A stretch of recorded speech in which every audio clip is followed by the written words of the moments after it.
한 주 동안 잘들 지내셨습니까? 아멘. 우리는 날마다 예수 그리스도를 믿는 믿음으로 좋은 날이 되시기를 바랍니다. 매일매일이 예수 그리스도 안에서 승리하는 자가 우리 모두의 삶이 되시기를 바랍니다. 그러므로 하나님께서 내게 오늘 예배할 때에 무엇을 말씀하고 있는지를 분명히 깨달아 알 수 있는 은혜의 날이 되시기를 간절히 소망합니다. 오늘 본문을 보면 세 절이 전부이지만 이 속에서 분명하게 우리에게 말씀하는 것이 있습니다. 그게 뭐냐 하면 우리 63절 말씀만 다 같이 한번 읽어볼까요? 63절 말씀만 다 같이 시작. 지키는 사람들이 예수를 희롱하고 때리며 어떻게 한다고요?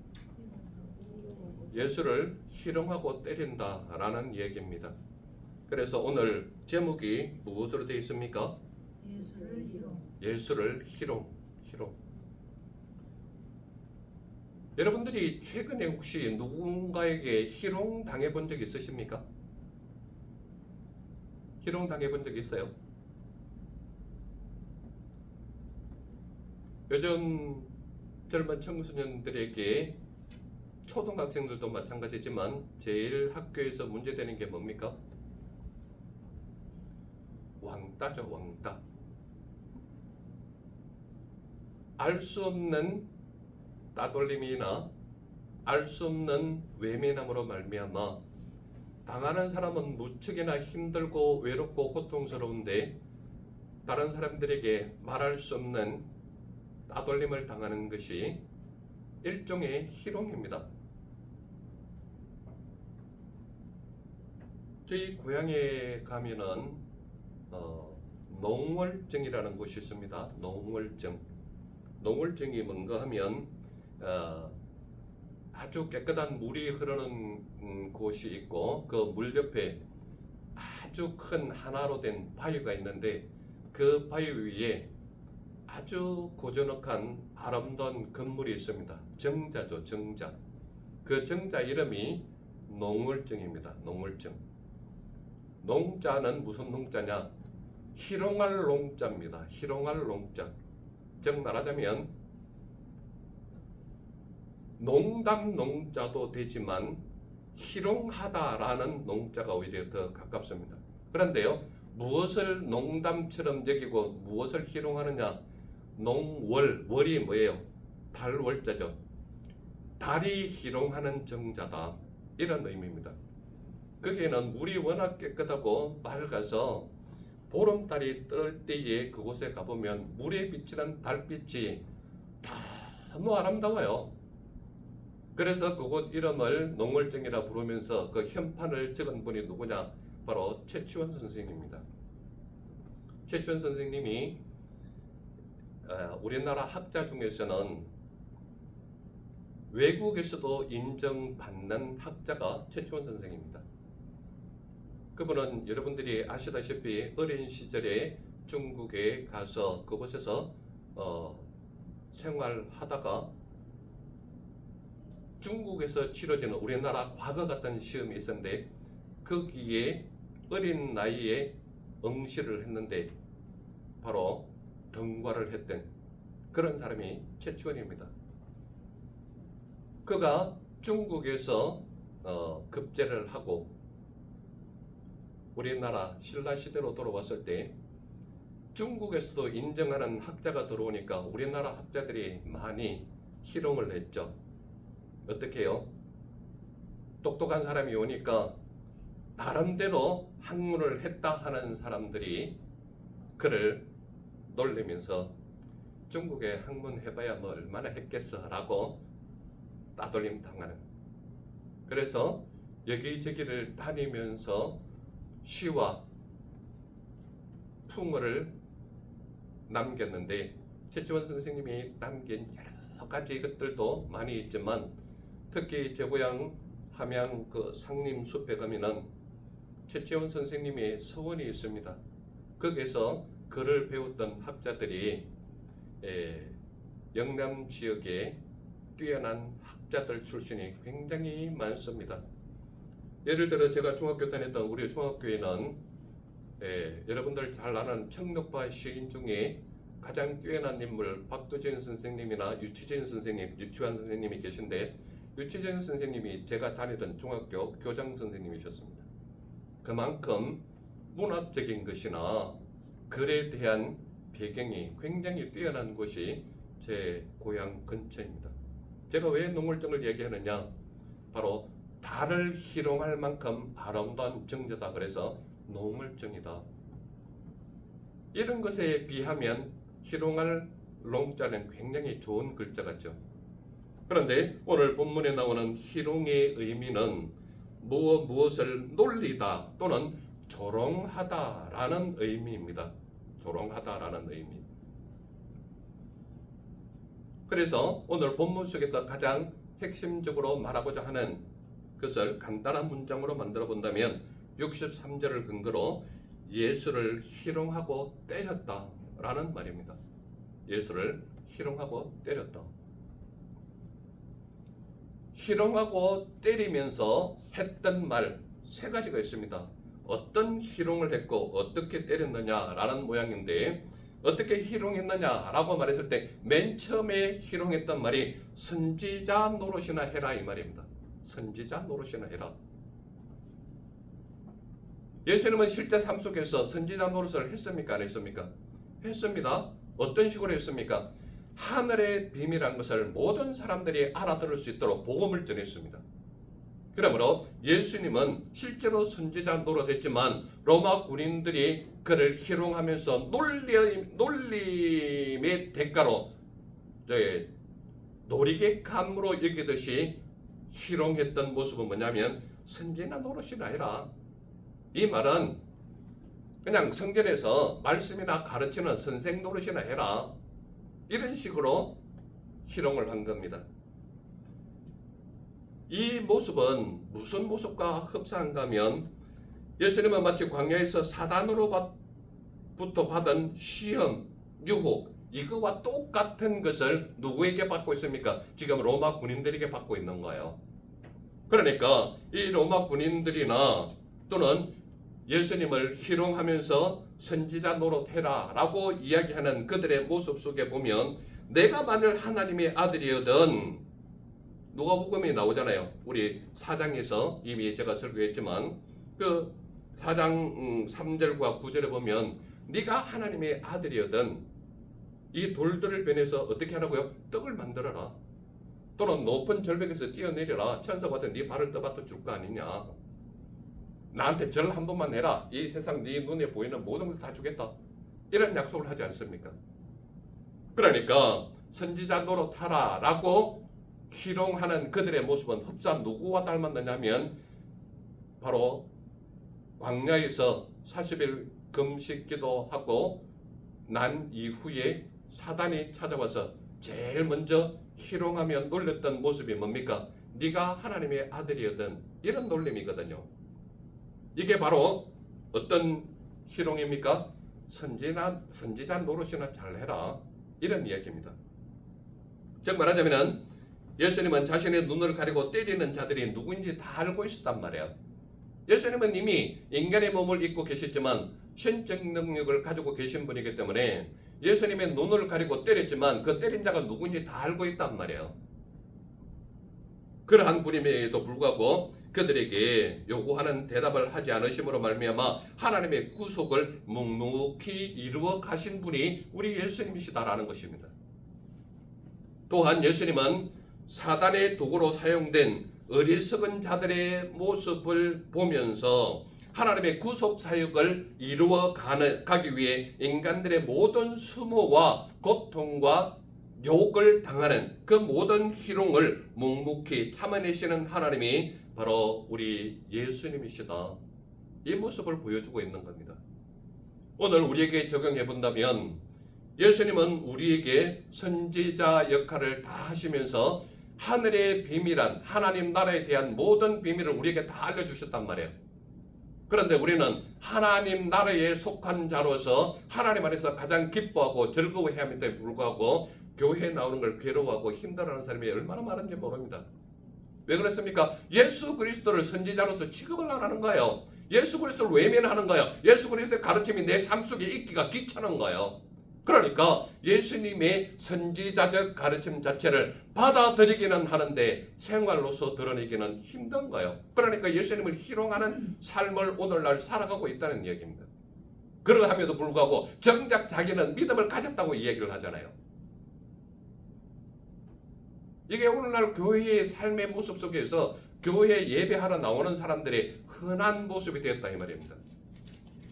선지자로서 예수님은 하늘의 비밀한 것과 하늘의 복음과 구원받고자 하는 그 모든 것에서 예수님은 피까지 뿌려가면서 나를 구속했음에도 불구하고 나는 구속한 자의 기쁨이 전혀 없는 거예요. 교회에 나와도 쉽게 말하면 저 사람은 예배를 드리는 사람인지 놀러 온 사람인지 모를 정도로 흔한 모습이 교회의 예배의 어떤 모습으로 나타나고 있다 이 말입니다.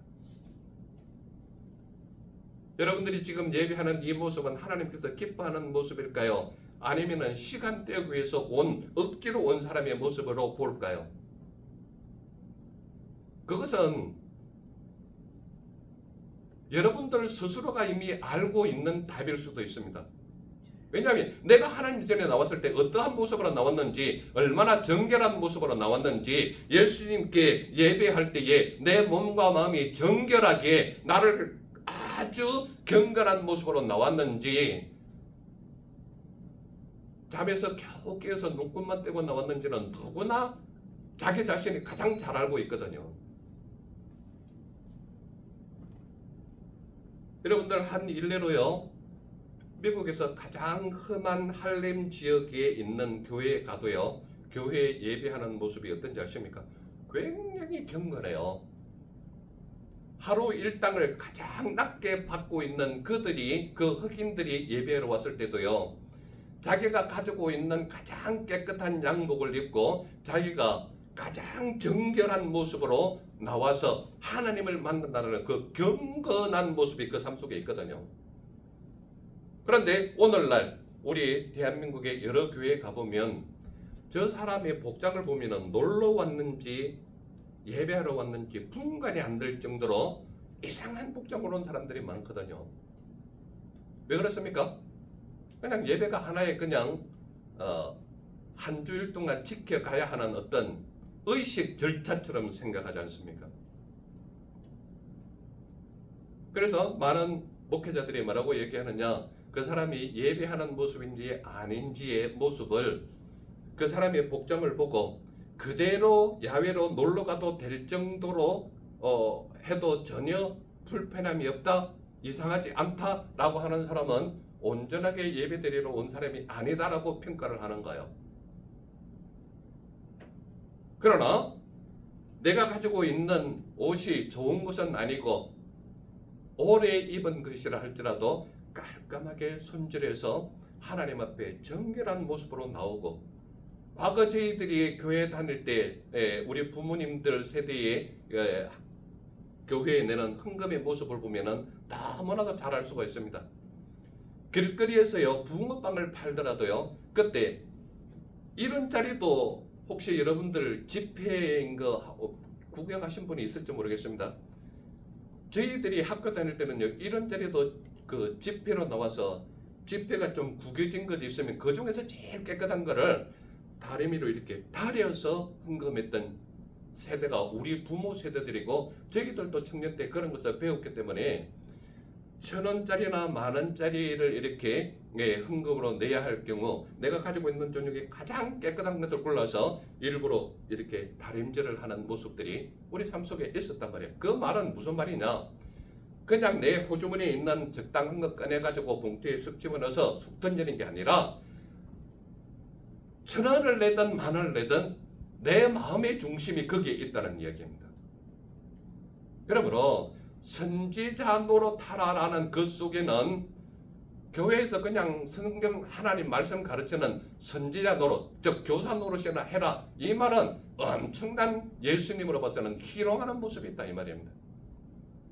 그것을 여러분들의 삶으로 비교해 보면 선지자적 관점으로 예수님이 우리에게 하늘의 비밀한 것을 가르쳐 줬음에도 불구하고 내 삶 자체가 하늘나라에 속한 자로서의 기쁨도 없고 행복감도 없고 하나님을 만난다는 그 황홀함에 젖어 있는 그 감동도 없다면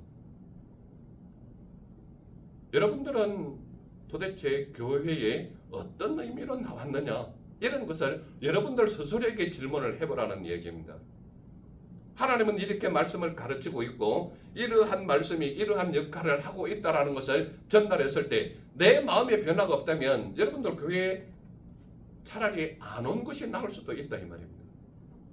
적어도 교회에 나왔다는 것은 하나님을 만나기 위해서 나왔잖아요. 하나님의 말씀을 듣기 위해서 나왔잖아요. 듣는 것에 그치는 것이 아니라 그 말씀을 들었을 때 내 삶에 적용 실천하는 것이 무엇인가를 깨닫기 위해서 나왔잖아요. 그렇다면 그 하나님의 말씀이 내 삶에 어떠한 변화를 일으키고 있는지, 내 삶을 어떻게 살아야 하는지 굳건한 마음의 변화가 있어야 함에도 불구하고 그 말씀 듣는 것 자체도 힘들다면 하나님께서 얼마나 힘들어 하실까를 한번 생각해 보시라는 얘기입니다.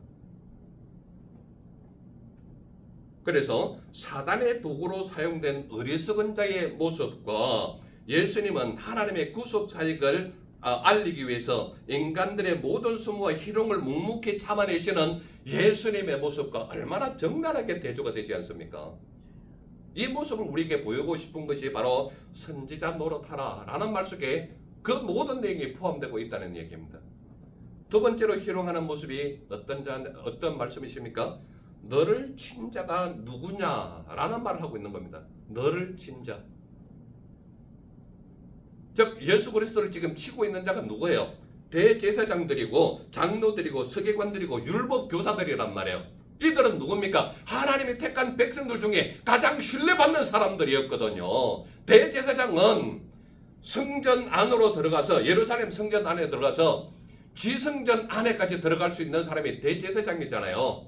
그러한 사람은 누군가 하면 하나님을 직접 맞대면에서 들을 수 있고 볼 수 있는 자격이 주어진 게 바로 대제사장이란 말이에요. 그러니 하나님과 얼마나 친밀한 관계에 있는 사람입니까? 그리고 장로들은 어떤 사람들이에요? 교회에 필요한 모든 것을 지키고 그것을 유지 보수해가면서 자기 자신이 하나님을 만날 수 있는 그런 공간에서 하나님을 위한 모든 일을 희생하고 적극적으로 그것을 지키기 위한 사람들이 장로들이잖아요. 그리고 서기관들이란 말이에요. 서기관들은 어떤 사람입니까? 교회에 관계된 모든 행정제를 처리하는 문제가 바로 법률적인 문제도 다루고 하는 것이 서기관들이란 말이에요. 그러므로 그들은 철저하게 무엇을 근거로 법률적인 근거와 행정을 하고 있습니까? 하나님의 말씀이 기준이었거든요. 그게 바로 서기관들이란 말이에요. 그리고 율법교사는 누굽니까? 하나님의 말씀을 가르치는 자잖아요. 하나님의 말씀이 무엇을 말하고 있는지 정확하게 전달해 주는 자가 율법교사들이잖아요. 그렇다면 대제사장과 장로들과 서기관들과 율법교사들은 어떤 사람이냐? 하나님과 절대적으로 친밀감을 나누는 자가 바로 이러한 자들이란 말이에요. 그런데 그러한 자들이 누구를 쳤다는 거예요? 예수님을 치고 있잖아요. 오늘 교회에 나와서 예배하는 자들이 예수 그리스도를 가장 심하게 치고 있다는 얘기입니다. 어떻게 해요? 적당하게 살아가는 거예요. 말씀대로 살아가는 것이 아니라 내게 유익하면 말씀을 적당하게 이용하고 내게 손해가 본다 그러면 적당하게 멀게 하고 이것이 무슨 짓을 하는 겁니까? 예수님을 희롱하는 짓이란 말이에요. 그래서 너를 친 자가 누구냐라고 정확하게 질문하잖아요. 여러분들의 삶 속에서 예수 그리스도를 치지 않습니까? 예수 그리스도를 희롱하고 있지 않습니까? 예수 그리스도를 다시 한번 십자가에 못 박는 자가 여러분들의 삶은 아닙니까?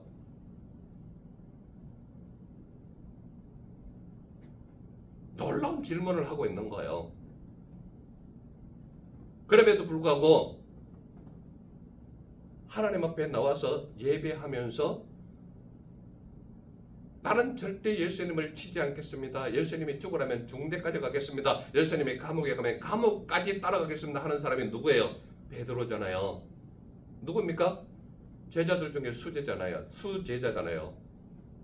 그러한 자가 예수님을 3번이나 부인하는 모습을 지난주에 우리가 말씀을 나눴지 않습니까?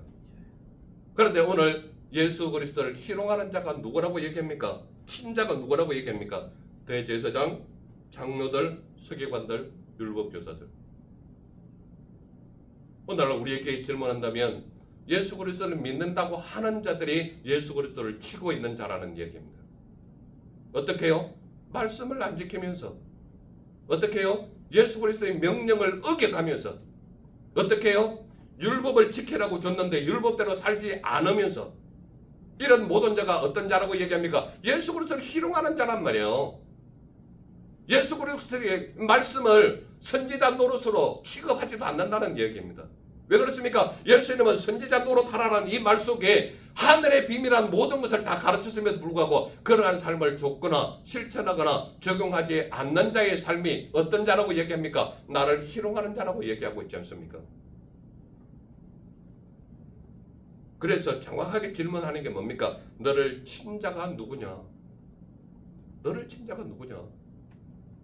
오늘 우리에게 질문한다면 대제사장, 장로들, 서기관들, 율법교사들 이러한 사람이 누굽니까? 예수 그리스도 안에서 믿음을 가진 모든 자들이잖아요. 여러분들의 삶을 통해서 예수 그리스도를 치고 있지 않습니까? 여러분들이 예배를 통해서 예배를 통해서 예수 그리스도를 모른다라고 대적하는 자는 아닙니까?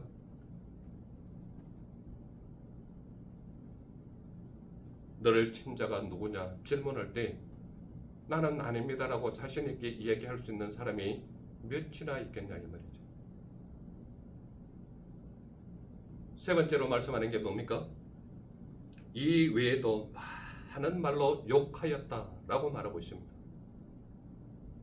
정말 하자면 앞에 두 개는 아무것도 아니다라고 할 정도로 선지자 노릇하라 너를 친 자가 누구냐 이 질문 이것도 정말 수치스럽고 희롱적인 말인데도 불구하고 세 번째는 뭐라고 얘기하느냐 이 외에도 많은 말로 욕했다라고 정확하게 이야기하고 있습니다. 그렇다면 가장 수치스럽고 고통스럽고 조롱당하는 말을 두 가지나 했음에도 불구하고 이 외에도 많은 말로 욕했다라고 말하는 것은 인간으로서는 견딜 수 없는 수치와 고통스러운 말을 욕을 했다. 그러니까 견딜 수 없는 희롱을 당했다. 이 이야기입니다. 욕하더라라고 번역한 그 우리 성경 원어 말씀에 보면 성경 원어에 적혀 있는 게 이겁니다. 블라스페무테스라는 말인데 블라스페무테스라는 말은 그 단어가 가지고 있는 원형이 있어요. 원형. 그건 뭔가 하면 블라스페메모라는 얘기인데 블라스페메모라는 말은 뭔가 하면 비난하다, 모독하다 이런 말입니다. 그러니까 이외에도 많은 말로 욕했다. 이 말은 이 욕했다라는 말이 비난했다. 즉 말하자면 고통스러울 정도로 모독했다. 이런 말이 바로 욕했다라는 단어입니다. 여러분들에게 한번 질문해 보겠습니다. 여러분들이 월요일부터 토요일까지 삶 속에서 혹시 예수 그리스도를 욕한 적 있으십니까? 없다고 자신할 수 있겠습니까? 오늘날 우리가 예수 그리스도를 믿는 믿음의 사람이 신앙생활을 하면서 예수 그리스도를 욕하는 것은 내가 대놓고 욕을 한다는 게 욕이 아니라 예수 그리스도의 가르침을 외면하는 것이 욕입니다. 예수 그리스도의 가르침을 따르지 않는 것이 욕하는 것입니다. 예수 그리스도의 십자가의 가르침을 외면하는 자가 예수 그리스도를 욕하는 것입니다. 욕이 뭐 대단한 건 줄 아십니까? 예수님께서 십자가의 보혈로 돌아가시면서까지 우리를 구원하시기 위해서 마지막 피 한 방울도 아끼지 아니하고 다 쏟았음에도 불구하고 우리는 거기에 대한 감사함이 전혀 없는 거예요. 거기에 대한 고마움이 없는 거예요. 왜냐? 내 삶이 그 말씀을 살아가고 있지를 않지 않습니까? 말씀이 말하고 있는 그 말씀대로 살아가지 못하는 것이 바로 예수 그리스도를 욕하고 있다는 이야기입니다. 왜 그렇게 예수 그리스도를 믿는 데 있어서 자신감도 없고 자부심도 없고 기쁨도 없다면 우리를 위해서 십자가에 돌아가신 예수님은 얼마나 그 마음에 고통이 더 심할까요? 믿는 자는 믿음의 삶의 행동이 드러나야 되는 겁니다. 나 예수 그리스도 믿어. 나 믿는다니까.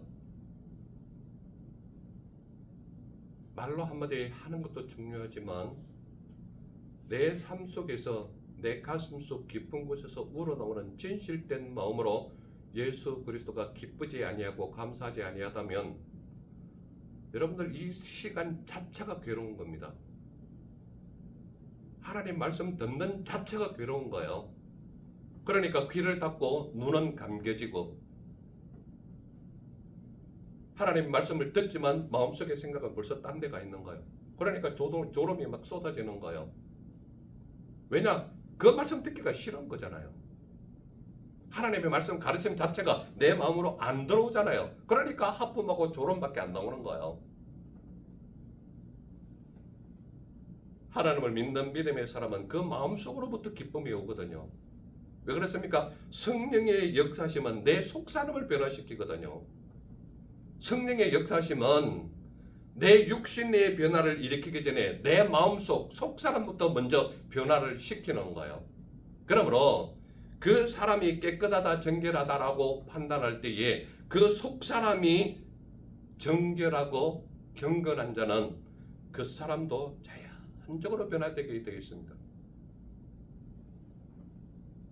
하나님은 이외에도 많은 말로 욕했다라고 하는 거기에는 하나님이나 신성한 것에 대하여 경외심을 갖지 않고 의도적으로 모욕하는 행위를 나타내는 모습이 바로 그들이 말하는 욕이단 말이에요. 하나님을 경외하는 모습이 전혀 없는 거예요. 경외라는 말을 제가 설교 속에서 많이 썼기 때문에 여러분들 이제 다 기억하실 겁니다. 하나님을 경외한다라는 말은 두렵고 떨리는 마음으로 하나님을 섬기는 것이 경외입니다. 그러므로 내 마음이 두렵고 떨림이 전혀 없다면 여러분들 예수 그리스도를 믿는 믿음이 내게 온전한지 아닌지를 자기에게 질문해봐야 되는 거예요. 하나님의 말씀을 들었다고 해서 변화되는 것이 아니라 그 들은 것이 내 마음을 움직여야 변화된 것이거든요. 진리의 말씀은 듣는 것에서 끝나는 것이 아니라 듣고 내 마음이 변화받아서 내 삶의 행동과 행실이 변화된 모습이 삶으로 드러나는 것이거든요. 그러므로 하나님의 말씀을 들었음에도 불구하고 내 삶의 모습이거나 내가 결정하는 어떤 선택사항이 있거나 거기에 대해서 변화가 없다면 그것은 이미 하나님과 관계없는 삶을 내 스스로 선택하여 살고 있다는 것을 자기 삶으로 증명하는 거예요. 그러므로 이외에도 많은 말로 욕했다라고 말하는 그 속에는 누가가 강조하는 게 있습니다. 무엇을 강조하느냐? 병사들이 행한 행동이 얼마나 큰 신성 모독죄인가를 가르쳐주고 있다는 얘기입니다. 병사가 했던 그 짓이 어떤 짓이냐면 바로 광야에서 마귀 사탄이 예수님 시험하는 것과 똑같은 짓을 지금 이 군사들이 하고 있다는 얘기입니다. 여러분들은 혹시 예수 그리스도를 희롱하고 있지는 않습니까?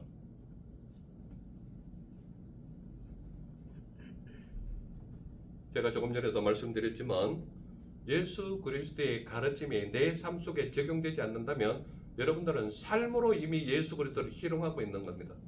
왜 그렇습니까? 예수님은 여러분들에게 가르쳤는데 가르친 대로 삶의 모습이 나타나지 않으니까 여러분들의 삶이 이미 예수 그리스도를 희롱하고 있는 겁니다. 그거는 예수 그리스도를 부끄러워하는 것과 똑같은 것이거든요. 그래서 신약으로 요한계시록에도 오면 뭐라고 얘기합니까? 너희가 나를 부끄러우면 나도 너희를 부끄러워하리라. 이 말씀을 하고 있지 않습니까? 그러므로 예수를 희롱하고 때렸다는 것에 대해서 정확하게 세 가지를 이야기하는 것은 선지자 노릇해라. 그리고 뭘 얘기합니까? 너를 친 자가 누구냐? 세 번째는 뭘 얘기합니까? 그 외에도 수많은 욕으로 모독을 주었다라는 내용. 여러분들 삶에도 이러한 모습이 내 삶 속에 있다면 나를 돌아봐야 된다는 얘기입니다. 그렇다면 사람들은 왜 예수님을 여전히 희롱하는 것을 멈추지 않고 있을까요? 왜 예수님을 희롱하는 모습을 그대로 멈추지 않고 계속 희롱하고 있을까요? 바로 이런 겁니다. 말씀을 지키지 않아도 별일이 없기 때문입니다. 말씀을 지키지 않아도 별일이 없기 때문에 여전히 예수 그리스도를 희롱하는 삶을 지속하고 있는 거예요. 사람들은 왜 예수님을 희롱하는 것을 멈추지 않느냐? 적당히 말씀을 외면해도 사는데 지장이 없기 때문입니다. 사람들은 왜 예수님을 희롱하는 것을 멈추지 않느냐? 꼭 예수님이 아니어도 살 수 있기 때문이라는 것을 알고 있기 때문입니다. 이러한 모든 것이 예수님 희롱하는 것을 멈추지 못하는 이유가 된다 이 말입니다. 그러나 예수님은 그 모든 것을 허용하시는 하나님이 아니라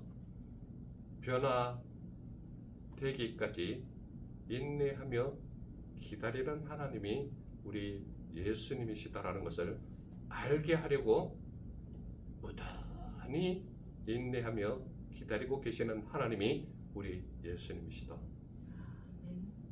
그래서 예수님은 오늘 말씀을 통하여 무엇을 말씀하시려고 하시느냐? 선지자 노릇하라 라고 하는 그 내용 속에 숨어 있는 것은 하늘의 비밀을 이미 우리에게 알려주셨다라는 것을 예수님이 알려주시는 거다 이 말입니다. 선지자 노릇은 예수님께서 이미 하늘의 비밀한 모든 것을 너희에게 알렸다라는 것을 분명히 예수님은 말씀하고 싶은 것입니다. 또한 너를 친 자가 누구냐라는 질문에 예수님을 친 자는 누구냐? 하나님이 가장 사랑한 자예요. 하나님이 가장 사랑한 자란 말이에요. 그리고 죽음에서 구원을 받은 자가 그들이란 말이에요. 또한 구속에서 해방한 자가 바로 그들이란 말이에요. 그렇기 때문에 너를 친 자가 누구냐라고 하면 가장 사랑했던 자가 예수님을 치고 있다 이 말입니다. 오늘날 우리에게 적용해 본다면 예수 그리스도를 믿는다고 하면서 예배에 참석한 모든 자가 누구를 친다는 거예요? 예수님을 치고 있다는 거예요. 어떻게? 예수님의 말씀을 정확하게 대면하면서 예수 그리스도를 대적하면서 예수 그리스도의 가르침을 따르지 않으면서 예수님을 치고 있다 이 말입니다. 이게 바로 희롱이에요. 희롱이 아주 대단한 큰 강한 역사가 일어나는 그런 희롱이 아니라 오늘 내가 예수 그리스도의 가르침대로 살아가지 못한다면 그것이 곧 예수 그리스도를 희롱하는 자다 이 말입니다. 또한 예수님은 무엇이라고 말씀하시고 싶은가 하면 많은 욕을 들었다라고 얘기하는데 많은 욕은 무엇을 말씀하시려고 하는가 하면 너희들이 들을 욕, 너희들이 받을 욕을 내가 대신 다 받았다는 얘기입니다. 그러므로 너희는 내 안에서 평강을 누리라 라고 말하고 싶은 거예요. 왜냐? 너희는 더 이상 나 같은 희롱이 없다라고 얘기를 하는 거예요. 그러므로 희롱 당하지 않도록 하기 위해서는 예수 그리스도를 철저히 믿는 자의 삶이 너희의 삶이 되어라는 얘기입니다. 왜? 너희들이 받을 모든 희롱을 누가 대신 받았다는 거예요? 예수님이 대신 받아주셨다는 것을 이야기하고 있다는 얘기입니다. 그렇다면 저와 우리 모두는 믿음의 사람이기 때문에 믿음의 사람은 도대체 이 말씀이 어떻게 살아라고 말하고 있느냐? 어떻게 살아라고 말하고 있습니까? 희롱을 당하더라도 하늘의 복음을 전하는 삶이 너희의 삶이 되어라. 왜? 예수님이 친히 전하셨잖아요. 모든 희롱을 다 감수하고서라도 하늘의 비밀한 것을 전하신 분이 예수님이시잖아요. 그러므로 오늘 저와 우리 모든 믿음의 사람은 희롱을 당하더라도 하늘의 복음을 전하는 삶이 너희의 삶이 되어라 이 말입니다. 이 말씀을 듣고도 여러분들이 행하지 않는다면 여러분들은 여전히 예수님을 희롱하는 자의 삶인 것입니다. 그러므로 저와 우리 모두는 믿음의 사람으로서 어떠한 삶을 살아라고 얘기하느냐? 희롱을 당하더라도 하늘의 복음을 전하는 삶이 너희의 삶이 되어라 이 말씀을 하고 있는 겁니다. 또한 가장 가까운 자가 너를 치며 희롱하더라도 예수를 전하는 삶이 너의 삶이 되어라. 이 말을 하고 있는 겁니다. 왜 그렇습니까? 예수님을 친 자가 누구예요? 가장 사랑한 자, 내가 구원한 자, 내가 구속에서 해방한 자들이 예수님을 쳤지 않습니까? 그러니까 우리의 삶 속에서 너희의 가장 가까운 자가 너를 치며 희롱하더라도 예수는 전해라 이 말입니다. 왜 전하라고 얘기합니까? 하늘의 비밀한 그 모든 것이 어디 안에 있다는 거예요? 예수 그리스도 안에 있다는 얘기입니다. 믿음의 사람은 어떻게 살아라고 말하고 있습니까? 가장 고통스럽고 수치스럽고 모독적인 욕을 당한다 할지라도 그 모든 것을 당하신 예수님을 정언하는 삶이 너희의 삶이 되어라. 이 말을 하고 있는 겁니다. 그러므로 적어도 오늘 예배에 참석한 여러분들의 삶 자체는 세상 어떤 사람들이 수치를 당하고 모독적인 말을 한다 할지라도 여러분들의 입은 어떤 입이 되어야 되느냐? 예수 그리스도를 위한 정언하는 삶이 우리 모두의 삶이 되어야 된다는 것을 이야기하고 있는 것입니다. 아멘. 그러므로 내 삶 속에서 어떠한 고통과 희롱을 당한다 할지라도 우리 모두는 예수 그리스도를 전하는 자의 삶이 우리 모두의 삶이 되시기를 간절히 소망하는 것입니다. 아멘. 기도하겠습니다. 사랑의 하나님 감사합니다. 오늘도 우리에게 놀라우신 은혜의 말씀 들려주시니 감사합니다. 예수 그리스도를 희롱하는 자가 어떠한 자인지 깨닫게 해주시니 감사합니다. 우리가 희롱을 당할지라도 온갖 고통과 수모와 모독을 당한다 할지라도 예수 그리스도를 전하는 자의 삶이 우리 모두의 삶이 되게 하옵소서. 날 보내신 예수님의 이름으로 감사하며 기도드렸사옵나이다. 아멘.